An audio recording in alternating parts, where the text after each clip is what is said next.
नमस्कार, यो एभेन्यूज खबरको सङ्केत हो। तपाईँ अहिले एभेन्यूज@2 मा हुनुहुन्छ। म सुसन रामदाम। प्रारम्भमा मूल खबर। टाइफाइड रोगी विरुद्ध पनि नेपालले सफलता पाउने प्रधानमन्त्रीको भनाई। फोहोर प्रशोधन प्लान्ट स्थापना गर्नेतर्फ लाग्न स्थानीय तहलाई आग्रह।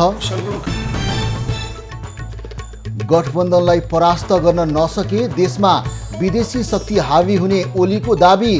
विकास र समृद्धिका लागि एमालेले जित्नै पर्ने जिकिर। निर्वाचन आयोगले 71 निर्वाचन अधिकृतलाई हटायो। चुनावमा खटिन नमानेपछि बिदा गरिएको आयोगको भनाई।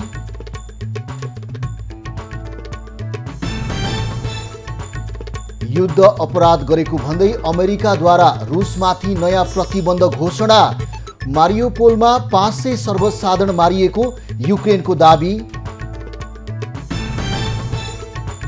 र आइपिएल क्रिकेटमा आज दिल्ली क्यापिटल्स र लखनऊ सुपर जायन्ट्स भिड्दै नवप्रवेशी लखनऊ तेस्रो जितको खोजीमा।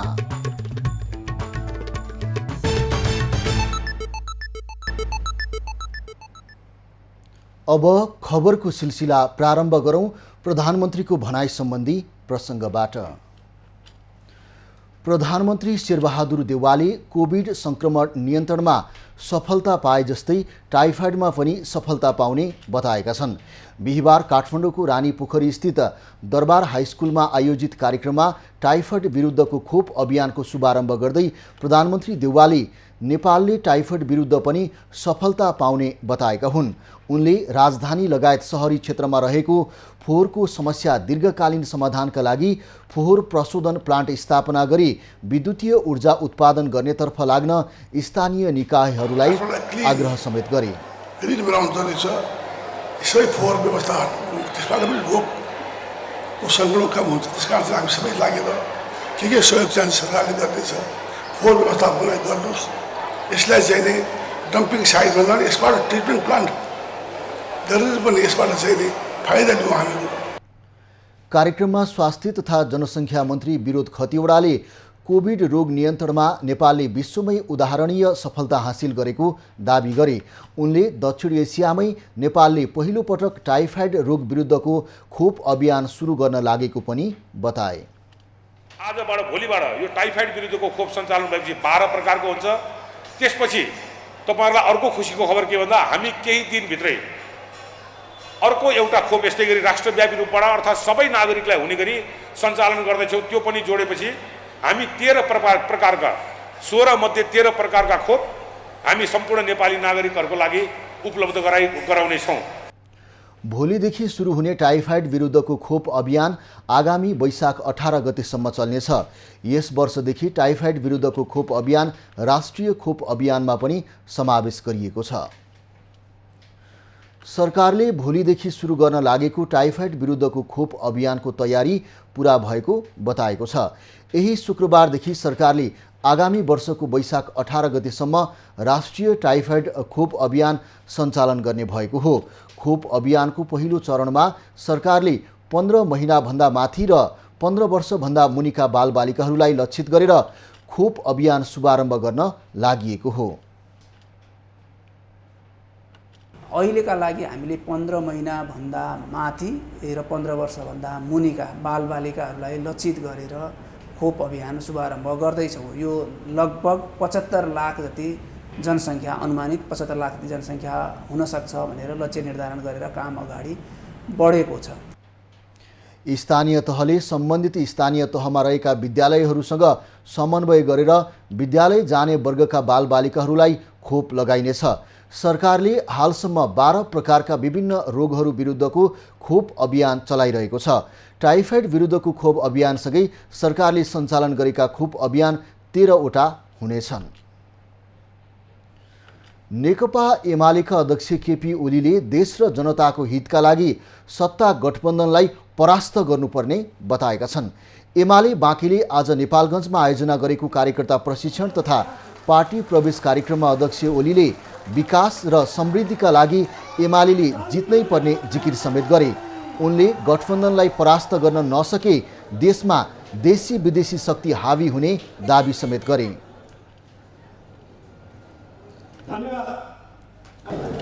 बाँके जिल्ला सचेत जनताको जिल्ला हुनुपर्दछ। विकासको अब यसका नायक हुनुपर्दछ। अब बाँके जिल्ला अब अल्पनिएको जिल्ला होइन, पछाडि परेको जिल्ला होइन, यो जिल्ला एडभान्स जिल्ला हुनुपर्छ। विकासको लहर यस जिल्लाले नमुनाको रूपमा प्रस्तुत गर्छ। पहिलेमा धेरै समय कार्यक्रममा नेकपा एकीकृत समाजवादी बाँकेका उपसचिव किशोर थापा नेतृत्वको टोलीलाई ओलीले पार्टी प्रवेश गराएका थिए। ओलीले केही दिन अघि बाँकेको नरेनापुर 4 मा भएको आगलागीबाट क्षति भएका घर निर्माणको लागि एमाले प्रति परिवार 3 बन्डल जस्ता पाता र 1 लाख रुपैयाँ सहयोग गर्ने जानकारी पनि दिए। निर्वाचन आयोगले आगामी वैशाख 30 गते हुने स्थानीय निर्वाचनको लागि नियुक्त 71 निर्वाचन अधिकृतलाई 10 दिन नबित्दै हटाएको छ। आयोगले आज जारी गरेको सूचना अनुसार 71 निर्वाचन अधिकृतलाई विभिन्न कारण देखाउँदै हटाएर नयाँ नियुक्त गरेको हो। कतिपय कमाई हुने सरकारी निकायमा कार्यरत कर्मचारीहरू चुनावमा खटिन नमानेपछि उनीहरूको ठाउँमा नयाँ निर्वाचन अधिकृत नियुक्त गरिएको बताइएको छ। नियुक्त नयाँ निर्वाचन अधिकृतलाई यही चैत्र 29 गतेभित्र तोकिएका स्थानमा हाजिर हुन आयोगले निर्देशन पनि दिएको छ। निर्वाचन आयोगले स्थानीय तह निर्वाचनलाई लक्षित गरी यसै सातादेखि निर्वाचन आचार संहिता लागू गर्ने तयारी थालेको छ। आगामी वैशाख 30 गते तय भएको निर्वाचनको लागि आचार संहिता लागू गर्ने तयारी गरेको हो। आचार संहिता लागू गर्न हुने ढिलाइले निर्वाचनलाई प्रभावित पार्ने गरी जनप्रतिनिधिबाट स्रोत र साधन दुरुपयोग भइरहेको गुनासो आएपछि आयोग 3 दिनभित्र आचार संहिता लागू गर्ने तयारीमा जुटेको छ। आचार संहिता लागू गर्ने सर्कुलर जारी गरेपछि 77वटै जिल्लामा सर्कुलर गर्ने र सर्कुलर गरेको 2 दिनभित्र आचार संहिता लागू हुने आयोगको भनाइ छ। आयोगले आचार संहिता लागू गर्ने विषयमा मंगलबार राजनीतिक दलहरूसँग छलफल गरेको थियो। आचार संहिता लागू गरिएपछि 753वटै स्थानीय तहमा विभिन्न संयन्त्र मार्फत निर्वाचन अनुगमन गर्ने तयारी गरेको छ। यसपटकको निर्वाचन आचार संहिता पहिलेभन्दा फरक विस्तृत र धेरै क्षेत्रलाई समेटेको छ। निजी क्षेत्र, गैर सरकारी संस्था, नागरिक समाज मात्र नभई मतदाताको लागि पनि समेटेर आचार संहिता बनाइएको आयोगले जनाएको छ।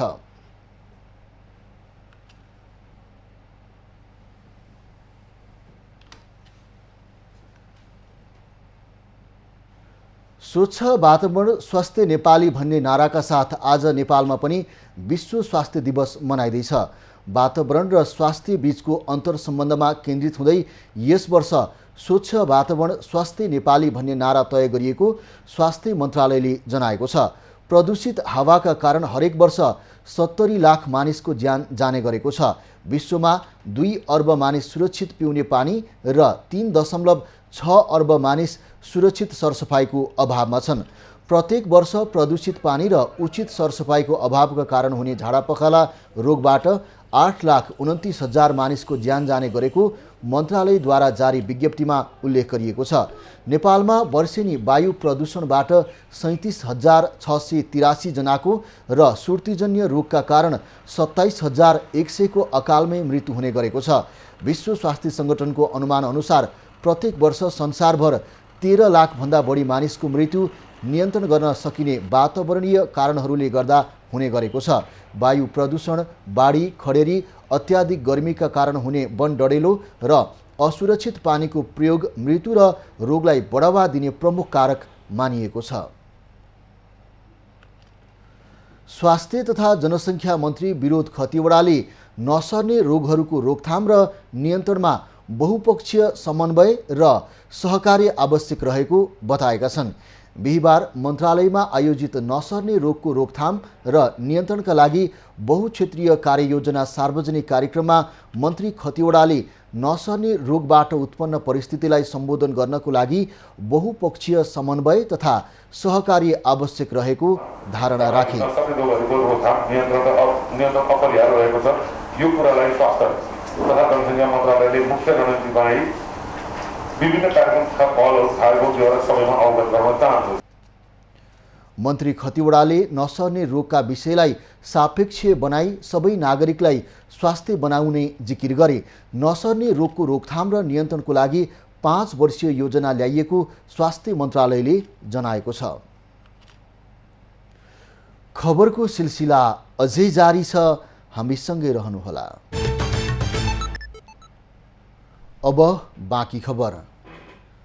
नेपाल बार एसोसिएसनको 26औं केन्द्रीय कार्यसमितिको निर्वाचनको मतगणनामा बृहत लोकतान्त्रिक प्रगतिशील समावेशी तथा पेशागत कानुन व्यवसायी समूहका अध्यक्ष गोपाल कृष्ण घिमिरेको अग्रता कायमै रहेको छ।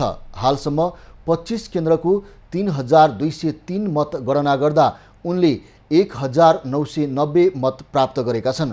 प्रगतिशील तथा पेशागत कानुन व्यवसायी समूहका अध्यक्ष विष्णुमणि अधिकारीले 1004 मत प्राप्त गरेका छन्। हालसम्म 25 केन्द्रको मतगणना सम्पन्न भएको छ। आजदेखि थप 2 स्थान बढाएर 8 स्थानमा मतगणना गर्ने तयारी भइरहेको छ। हालसम्म गणना भएको मतमा घिमिरेले नेतृत्व गरेको समूहको अग्रता रहेको छ।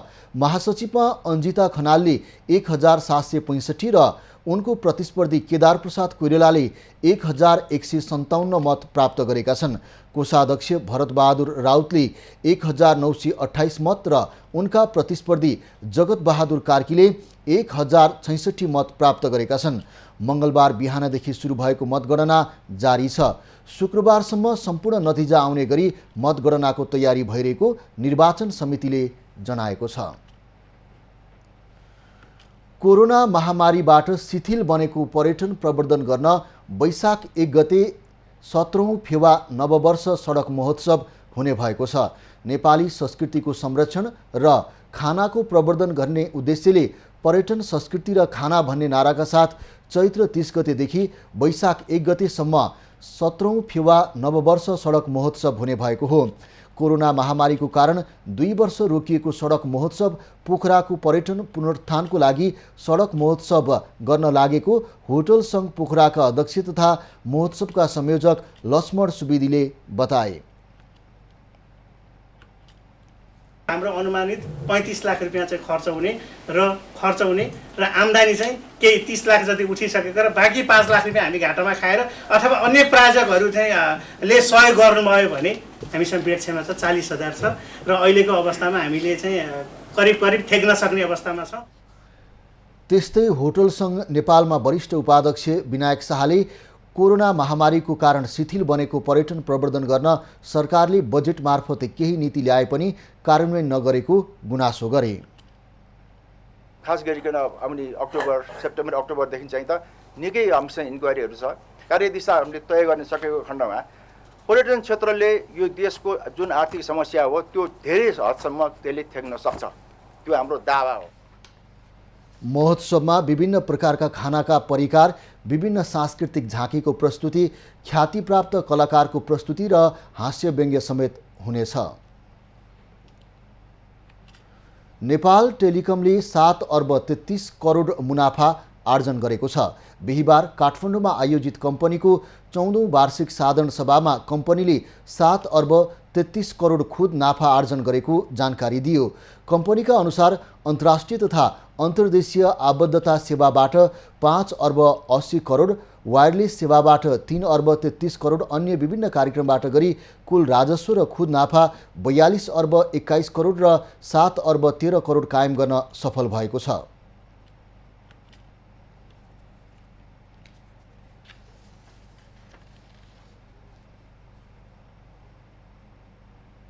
अन्तर्राष्ट्रिय तथा अन्तर्देशीय आबद्धता सेवाबाट रु 5 अर्ब 80 करोड, वायरलेस सेवाबाट रु 3 अर्ब 33 करोड, वायरलेस सेवाबाट रु 26 अर्ब 37 करोड, गैर कार्य सञ्चालन आयबाट रु 6 अर्ब 27 करोड सहित कुल राजस्व र खुद नाफा क्रमशः रु 42 अर्ब 28 करोड र रु 7 अर्ब 13 करोड कायम गर्न कम्पनी सफल भएको छ। टेलिकमले सेयर धनीहरूलाई 20% बोनस सेयर उपलब्ध पनि गराउने भएको छ। सेयर धनीहरूको मनोबललाई उच्च बनाउन बोनस सेयर 20% उपलब्ध गराउन लागि पनि कार्यक्रममा जानकारी दिएको छ।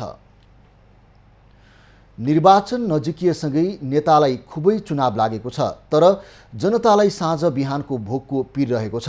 चुनावी नाराले कहिल्यै गरी खाने जनताको पेट भरिएन र त भुइँ मान्छेहरूको लागि आसन्न निर्वाचन पनि हर्ष न विस्मात जस्तै बनेको छ। यी हुन् जितबहादुर तामाङ। यिनी उमेरले 70 वर्ष भए। नुवाकोट घर भई काठमाडौँमा ज्याला मजदुरी गर्ने यिनै तामाङले धेरै पटक निर्वाचनमा भोट पनि हाले। कसकसलाई कतिचोटि भोट हाले भन्नेमा यिनी आफैलाई लेखाजोखा नै छैन।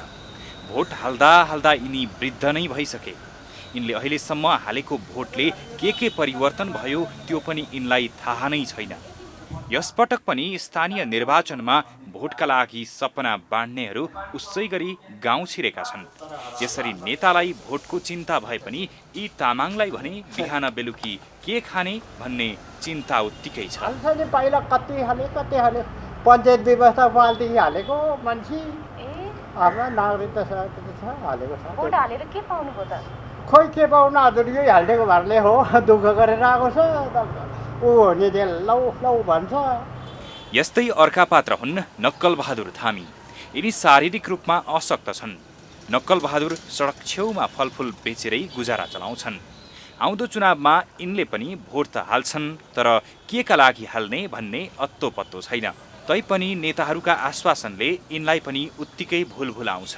तर आफ्नो गुजारा नचल्ने यिनै थामी बताउँछन्।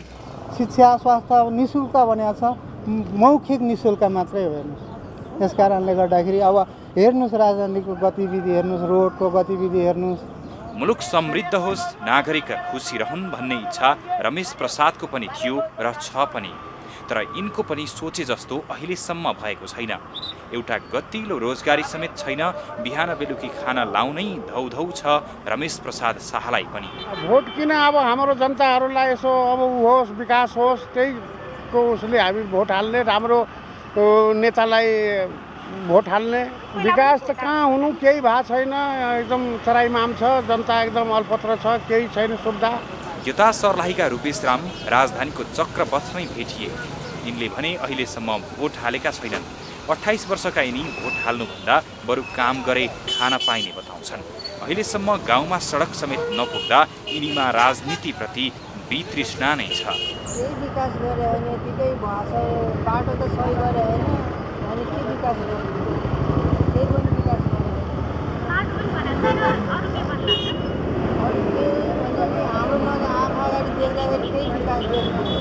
भुइँ मान्छेलाई भोक मेट्नै हम्बे हम्बे छ। यिनीहरूका अभाव अनि दुःख जिउका त्यौँ छन्। नेताहरूलाई भने मजैले चुनाव लागेको छ, तैपनि हरेक चुनावमा झैँ यसपटकको चुनावमा पनि आश्वासन बाँडेर भोट माग्नै तल्लिन्छन् नेता। तर जनताको दैनिकी भने जहाँको त्यही छ। क्यामेरामा गोविन्दराज जोशीको साथमा ममता थापा, काठमाडौँ। पेट्रोलियम पदार्थको आयातसँगै मूल्य वृद्धि आकाशिएको छ। बढ्दो पेट्रोलियम पदार्थको विकल्पमा विद्युतीय चुलो र सवारीको प्रयोग हो। तर सरकार पेट्रोलियम पदार्थको विकल्प खोज्न भन्दा पनि आयातमा जोड दिनुले आयातसँगै परनिर्भरता थप चुलिएको छ। विशेष चालु आर्थिक वर्षको 9 महिनामा मात्रै 1.5 खर्ब बढीको पेट्रोलियम पदार्थ आयात भयो। यो क्रम हरेक महिना बढ्दो मात्रै छैन, मूल्य वृद्धि पनि उत्तिकै अनुपातमा वृद्धि भइरहेको छ। यसले नेपाली मुद्रा बाहिरिएको मात्रै छैन, हरेक दिन हाहाकारसँगै परनिर्भरता बढाएको छ। यस्तो बेलामा विद्युतीय चुलो र सवारीको प्रयोग नै मुख्य विकल्प हो, जसबाट परनिर्भरता सहित आयातमा कमी आउने मात्रै होइन, पर्यावरणीय हिसाबले पनि विद्युतीय चुलो र सवारीको प्रयोगलाई बढावा दिने अवसर पनि भएको अध्यक्ष प्रकाश दुलाल बताउँछन्। विद्युतले चाहिँ विस्थापन गर्न सक्छ। जस्तो त्यसका लागि चाहिँ सरकारले के गर्नु पर्यो भनेदेखि हामी कहाँ चाहिँ विद्युत उत्पादन बढिरहेको छ, यो स्वदेशी उत्पादन हो, यसलाई खपत गर्न वृद्धि गर्नको निम्ति सरकारले पहिलो कुरो चाहिँ ग्यासमा दिँदै गरेको अनुदानलाई कटौती गरेर विद्युतीय चुलोमा र विद्युत उपभोगमा अनुदान दिनु पर्यो। बढ्दो व्यापार घाटा र प्रदूषण नियन्त्रणका लागि पनि विद्युतीय र वैकल्पिक ऊर्जा वरदान नै भएको राज्यलाई थाहा पनि छ। यति मात्र होइन, पछिल्लो समय आन्तरिक विद्युत उत्पादनको अवस्था पनि सन्तोषजनकै छ। नेपालमा पछिल्लो समय 2000 मेगावाट विद्युत उत्पादन भइरहँदा यसको आन्तरिक खपतका लागि विद्युतीय चुलो र सवारीलाई प्राथमिकता गर्नुपर्ने हुन्छ।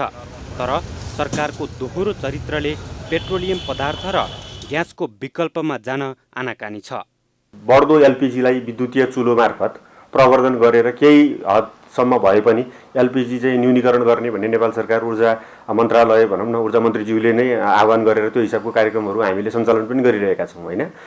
पेट्रोलियम पदार्थ आयातका लागि राज्यले ठुलो धनराशि खर्चँदै आएको छ। हरेक वर्ष यसको दर अत्याधिक बढ्दो छ।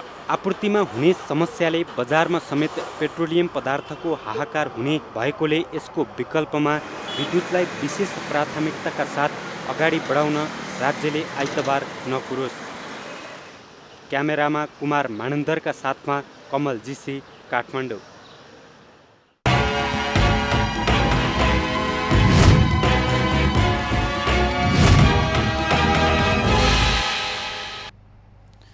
पछिल्लो समय विवाह, व्रतबन्ध, पूजा, महोत्सव, महायज्ञ, विजय र्याली लगायतको शुभ कार्यमा बजाउने मौलिक पञ्चेबाजा व्यावसायिक बन्न नसक्दा लोप हुने अवस्थामा छ। तर झापाका बाहुन क्षेत्री समुदायका महिला भने मौलिक पञ्चेबाजा लोप हुन नदिन संरक्षणमा जुटेका छन्। पछिल्लो समय विवाह, व्रतबन्ध, पूजा, महोत्सव, महायज्ञ, विजय र्याली लगायतको शुभ कार्यमा बजाउने मौलिक पञ्चेबाजा लोप हुने अवस्थामा पुगेका बेला झापाका महिलाहरू बाजा संरक्षणमा जुटेका छन्। मौलिक रूपमा बज्ने पुराना बाजाको ताल नयाँ पुस्ताले भुल्दै गइरहेका बेला झापाका महिला समूह नै गठन गरेर संरक्षणमा जुटेका हुन्। यो परपूर्व कालदेखि नै हाम्रा जिजुबाहरूले बजाएर ल्याएको नौमती बाजा आज लोप हुन गइरहेको अवस्था हामीले देखेर हामीले अब पुरुषहरूले यसमा त्यति ध्यान नदिएको जस्तो हामीलाई लागेन। नलागेपछि हामीले अब यो चुलो चम्को मात्रै गरेर हुँदैन, हामी पनि पुरुषभन्दा के कम छौँ त, हामीले ट्राई गरी हेरौँ। नौमती र पञ्चेबाजा बजाउन सिकिने अभियान थालेका उनीहरूले अहिले विवाह, वर्तमान तथा शुभ कार्य हुँदा नौमती बाजाका वाद्यवादन कर्नाल, सहनाई, नरसिंगा, झ्याउली, मादल, दमहा, ट्याम्को, ढोल्की सबै आफैले बजाउँछन्। पुर्खाहरूले बजाउँदै आएको बाजा आफूले पनि सिक्ने र नयाँ पुस्तालाई पनि सिकाउने उद्देश्यले अभियान थालिएको उनीहरूको भनाइ छ। यो हामीले संस्कृति जोगाउनलाई यो गरेको हो र हामीले यो घर सल्लाह सबैसँग सल्लाह गरेर हामी गर्न सक्छौँ, हामी आफ्नो घरको व्यवस्थापन गर्छौँ भनेर हामी सबै एक लागेका हौँ। हाम्रो यो संस्कृति लोप हुँदै गएको संस्कृतिलाई हामीले अघि बढाउन धेरै अग्र रूपमा अघि सरेका छौँ।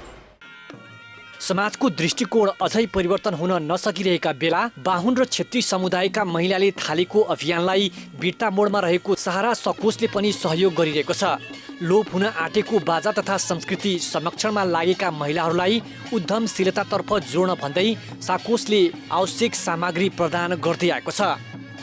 महिलाहरूको लागि अहिले हामीले क्याटरिङ व्यवसायको लागि पनि सपोर्ट गरिरहेका छौँ, अचार बनाउने उद्योगको लागि गरिरहेका छौँ। भनेपछि हामीले 10,000 सदस्यहरूलाई चाहिँ उद्यमशीलतासँग जोड्ने कार्यक्रम र यो लोपोन्मुख हुँदै गएको बाजागाजाको संरक्षण पनि हामीले अगाडि बढाएका छौँ।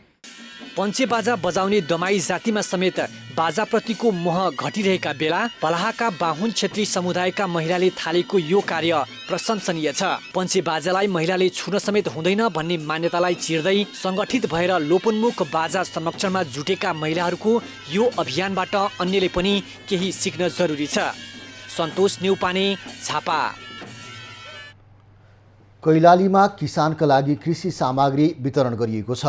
गोदावरी नगरपालिका 8 मजगाउँमा सङ्घीय सरकारको ब्लक विकास कार्यक्रम अन्तर्गत 50% अनुदानमा कृषि सामग्री वितरण गरिएको हो।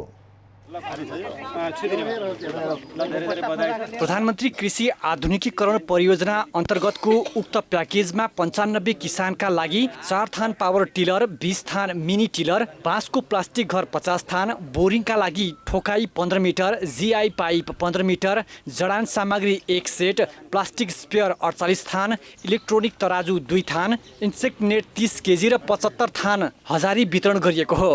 स्थानीय सरकारले सङ्घ सरकारबाट बजेट आए पनि सङ्घ सरकार प्रदेश सरकार स्थानीय सरकार मार्फत पकेट कार्यक्रम यो ठाउँमा चलिसकेको हो। गत वर्ष पनि उहाँहरूले सहयोग पाउनुभयो। अब त्यसैलाई अपग्रेड गर्ने हो, क्रमशः बढाउँदै जाने हो।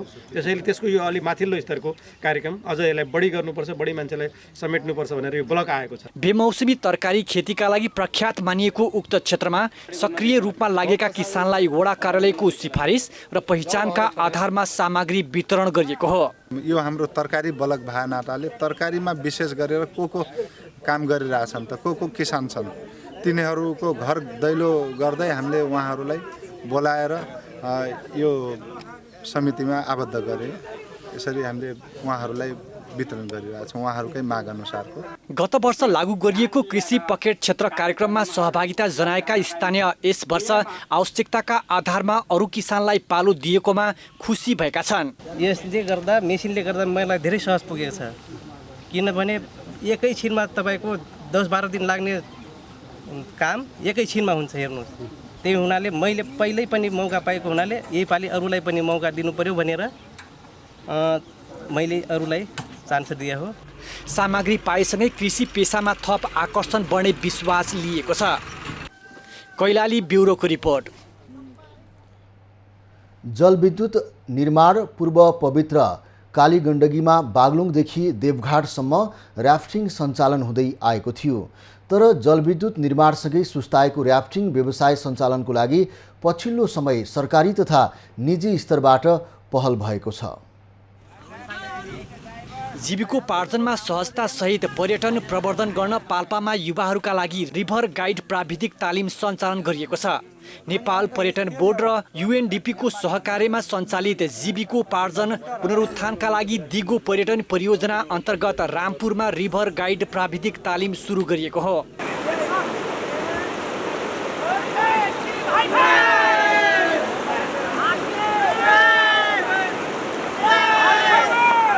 रामपुर नगरपालिकाको आयोजना, पर्यटन बोर्डको प्रवर्धन र नेपाल एसोसिएसन अफ र्याफ्टिङ एजेन्सीको सहकार्यमा तालिम सञ्चालन गरिएको हो। डुङ्गा अब चलाउनेदेखि लिएर डुङ्गालाई कसरी ह्यान्डल गर्ने, अब डुङ्गालाई अब यो ऱ्यापिडमा भन्छ हामीले छेरा भन्छ अलिकति, त्यसमा चाहिँ डुङ्गा कसरी मनुभर गर्ने, कसरी कन्ट्रोल गर्ने, यो कुराहरू बेसिक कुराहरूलाई लिएर अनि त्यसपछि डुङ्गाहरू पल्टिँदाखेरि कसरी सुल्टाउने, कसरी अनि मान्छेहरू उद्धार गर्ने हो, यो कुराहरू चाहिँ समेटेको हुन्छ। विश्वकै एकमात्र शालिग्राम पाइने काली नदीको प्रचार प्रसारका लागि पाल्पा, स्याङ्जा र तनहुँका स्थानीय तहहरूले यसअघि र्याफ्टिङ महोत्सवको आयोजना गरेका थिए। रामदीदेखि देवघाटसम्म दृश्य अवलोकन र स्थानीय संस्कृतिमा रमाउँदै सिनिक र्याफ्टिङमा रमाउन सकिन्छ। तपाईँको एउटा चाहिँ सिनिक र्याफ्टिङको खण्ड भन्न सकिन्छ यसलाई। एउटा सिनरी हेर्दै, धार्मिक महत्त्वका ठाउँहरू हेर्दै, त्यहाँका चाहिँ गाउँठाउँहरू चाहिँ डुल्दै त्यो चाहिँ जान मिल्ने एउटा राफ्टिङको महत्त्वको रूपमा चाहिँ हामीले यसलाई हेर्न सकिन्छ। रामपुरसँगै नेपालका अन्य नदीहरूमा पनि जीविकोपार्जन पुनरुत्थानका लागि दिगो पर्यटन परियोजना मार्फत रिभर गाइड तालिमसँगै पूर्वाधार निर्माणको काम भइरहेको छ। साहसिक पर्यटन गन्तव्यको रूपमा नेपाल विश्वमा चिनिएकाले र्याफ्टिङको सम्भावनालाई उजागर गरी पर्यटनका अन्य क्षेत्रसँग जोड्ने काम गरिएको नेपाल पर्यटन बोर्डको भनाइ छ। प्रोडक्टहरूको कनेक्सन हेरेर त्यहाँको प्याकेज बनाएर प्याकेजलाई चाहिँ एक आपसमा चाहिँ हरेक ठाउँबाट बेच्न सकिन्छ। त्यो प्याकेजलाई सेल गरेर एउटा पर्यटकीय उपज बनाएर काम गर्न सकिन्छ। तालिमले पर्यटन प्रवर्धन, नदीको संरक्षणमा टेवा तथा रोजगारीको अवसर प्रदान गर्ने निश्चित छ। यस्तै समय समयमा आइपर्ने विपद व्यवस्थापन र उद्धारका कार्यमा पनि सहयोग पुग्ने देखिन्छ। इमान सिंह राणा, पाल्पा। खबरको सिलसिला अझै जारी छ, हामीसँगै रहनुहोला। अब पालो खास खबरको। खास खबरको साथमा तिमीमा फ्रेशनेस र निखार कसरी? Good is number one. Mithilanchal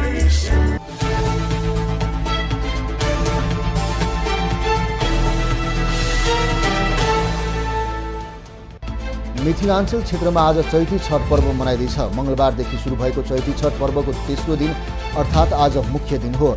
आज अस्ताउँदो सूर्यलाई अर्घ दिँदै शुक्रबार बिहान उदाउँदो सूर्यको अर्घ दिएपछि छठ पर्व सम्पन्न हुनेछ। 4 दिन मनाइने पर्वको पहिलो दिन नुहाएर चोखो खाने चलन रहेको छ भने पञ्चमीका दिन खराना पर्व मनाइने गरिन्छ।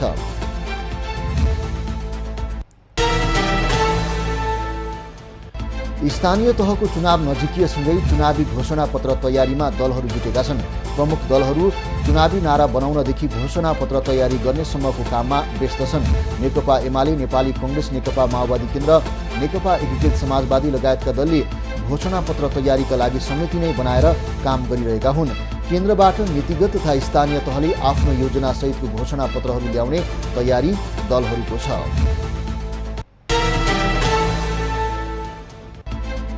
नेपाली कङ्ग्रेसले केन्द्रीय सदस्य गोविन्द भट्टराईको नेतृत्वमा कङ्ग्रेस केन्द्रीय युवा प्रचार नेटवर्क उपसमिति गठन गरेको छ। वैशाखमा हुने स्थानीय चुनावको लागि केन्द्रीय प्रचार प्रसार समितिको चैत्र 22 को निर्णय अनुसार समिति संयोजक समेत रहेका प्रवक्ता प्रकाश शरण महतले भट्टराईको संयोजकत्वमा प्रचार नेटवर्क उपसमितिको गठन गरेका हुन्। 196 सदस्यीय समितिमा जम्मा 23 जना मात्रै महिला राखिएको छ। अन्तर्राष्ट्रिय बजारमा पेट्रोलियम पदार्थको अत्याधिक मूल्य वृद्धि भएर मूल्य स्थिरीकरण लगायत सबै सञ्चित कोषको रकम सकिएपछि नेपाल आयल निगम आर्थिक सङ्कटमा परेको छ। अन्तर्राष्ट्रिय बजारमा लगातार मूल्य बढ्दा निगमले 8.5 महिनाको अवधिमा करिब 33 अर्ब रुपियाँ नोक्सानी बेहोरेको छ। इन्धन बिक्री गरेको रकमले मात्र इन्डियन आयल कर्पोरेसनलाई भुक्तानी गर्न सक्ने अवस्था रहेको छैन। पछिल्लो 3 महिनामा 35,754 जनाले वैदेशिक अध्ययन अनुमति पत्र एनओसी लिएका छन्। सन् 2022 को जनवरीदेखि मार्च महिनासम्म विभिन्न देशका विभिन्न तहमा अध्ययनका लागि उनीहरूले अनुमति लिएका हुन्। वैदेशिक अध्ययनका लागि सबैभन्दा बढी 23,769 जनाले अस्ट्रेलियाको लागि अनुमति लिएका छन्। विद्यालय बाहिर रहेका करिब 2 लाख विद्यार्थीलाई विद्यालय ल्याउन वैशाख महिनाभर विद्यालय भर्ना अभियान सञ्चालन गरिने भएको छ। शिक्षा तथा मानव स्रोत विकास केन्द्रले वैशाखभरि भर्ना गर्ने र जेठबाट कक्षा सञ्चालन गर्ने गरी सबै विद्यालयलाई पत्रचार गरेको छ। नियमित भर्ना हुने बाहेक विद्यालय बाहिर रहेका करिब 2 लाख विद्यार्थीलाई समेत विद्यालय ल्याउने व्यवस्था गर्न भर्ना अभियान सुरु गर्न लागि हो। लोकतान्त्रिक समाजवादी पार्टी लोसपा अध्यक्ष महन्त ठाकुरको स्वास्थ्य अवस्था सुधारोन्मुख रहेको अस्पतालले जनाएको छ। मेडिसिटी अस्पतालका अनुसार ठाकुरको स्वास्थ्य स्थिति स्थिर र सुधारोन्मुख रहेको छ। ठाकुरलाई न्युमोनिया देखिएको र उपचार जारी रहेको अस्पतालले जनाएको छ। स्वास्थ्यमा समस्या आएपछि ठाकुरलाई बुधबार दिउँसो हेलिकप्टरबाट उद्धार गरेर काठमाडौँ स्थित नेपाल मेडिसिटी अस्पताल ल्याइएको हो। चैताष्टमी चैते दशैंको अवसर पारेर आजदेखि बागलुङमा चैताष्टमी मेला सुरु हुँदैछ। बागलुङ कालिका भगवती गुठीले चैत्र 28 गतेसम्म मेलाको आयोजना गरेको हो। मेलामा विभिन्न खेलकुद तथा सांस्कृतिक कार्यक्रमको आयोजना गरिएको छ। पर्यटनको प्रवर्धन, संस्कृतिको संरक्षण र परम्पराको निरन्तरता दिन मेला आयोजना गरिएको हो। मेलामा भलिबल, राष्ट्रिय लोकदोहोरी, भजन प्रतियोगिता र छेलो फाल्ने प्रतियोगिता आयोजना गरिएको छ। नेपालको मौलिक खाना, संस्कृति र गन्तव्य प्रवर्धनका लागि बीबीसी मास्टर सेफ सन्तोष शाह सहितको टोली आज नेपाल आउँदैछ। मध्याह्न नेपाल आइपुग्ने बीबीसी मास्टर सेफ सन्तोष शाह सहितको टोलीलाई त्रिभुवन अन्तर्राष्ट्रिय विमानस्थलमा स्वागतको तयारी छ।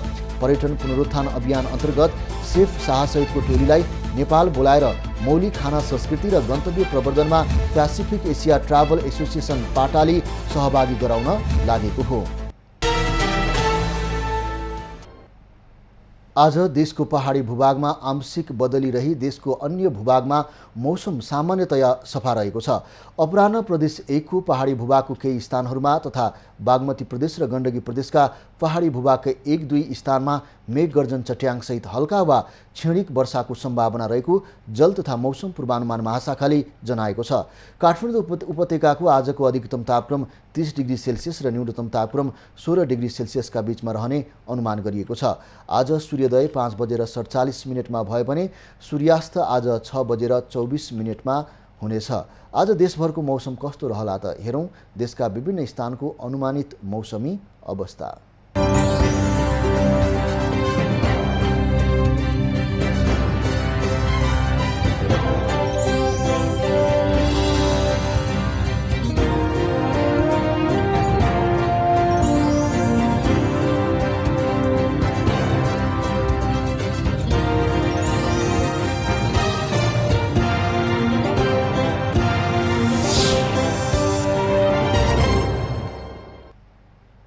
अहिलेलाई खबरको क्रम यति नै।